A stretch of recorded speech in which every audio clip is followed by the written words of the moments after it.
Hello everyone, welcome back to my channel. In previous video I had told you about how you can delete items in dictionary. So today we are discussing about how you can delete last inserted data. Okay, so you can delete items with Popitem method. It will delete the last inserted key value pairs in the dictionary. This is the syntax and here is the example. So let's check it in the editor. I'm using here Visual Studio Code. Okay, so here is the dictionary colors and just write it here dictionary name colors dot method name which is Popitem. Okay, and just write it here print dictionary name. Click on run. So here is showing 1 red 2 blue. Here it's not showing 3 green because Popitem will delete the last inserted item.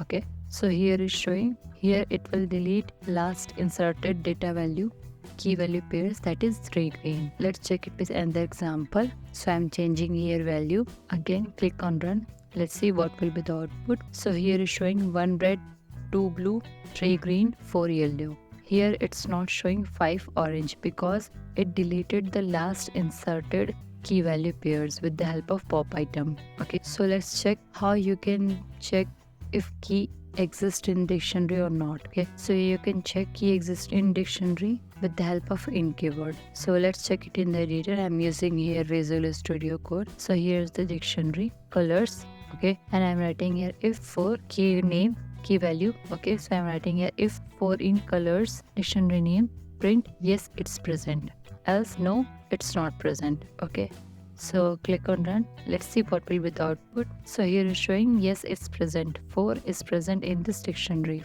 key value 4. So like this you can check key if key is existent in the dictionary or not with the help of in keyword. Okay, so let's check it with another example. So I'm changing here. Let's suppose if 8 in colors, click on run. So here is showing no it's not present because there is no key available with 8. That's why here is showing no it's not present. Okay, so like this you can check if key exists in the dictionary or not. If you have any query then you can ask me in the comment section below. Thank you for watching.